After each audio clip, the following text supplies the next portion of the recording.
बहुत समय पहले की बात है। एक प्यारे से गांव में एक जिज्ञासु बिल्ली का बच्चा रहता था, जिसका नाम मोमो था।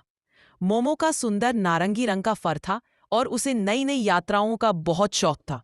हर सुबह वह अपनी टोकरी से झांकता, सोचते हुए कि आज कौन सी नई खोज उसकी प्रतीक्षा कर रही है।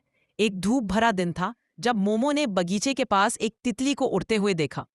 वह तितली को देखकर बहुत उत्साहित हुआ और उसका पीछा करते हुए फूलों के मैदानों, एक बुलबुलाते हुए नाले और ऊंचे ऊंचे छायादार पेड़ों के नीचे से गुजरने लगा। रास्ते में मोमो की मुलाकात कुछ अन्य जानवरों से हुई। एक शर्मीली खरगोश, एक मिलनसार गिलहरी और एक बूढ़ा बुद्धिमान उल्लू। प्रत्येक नए दोस्त ने मोमो को कुछ खास सिखाया। खरगोश ने उसे अपने पसंदीदा छिपने के स्थान दिखाए, गिलहरी ने स्वादिष्ट अखरोट ढूंढने का तरीका सिखाया और उल्लू ने मोमो को याद दिलाया कि हमें हमेशा दयालु और बहादुर रहना चाहिए। जैसे ही सूरज ढलने लगा, मोमो ने महसूस किया कि असली यात्रा सिर्फ तितलियों का पीछा करना नहीं, बल्कि दोस्त बनाना और हर अद्भुत प्राणी से कुछ सीखना है। और इस प्रकार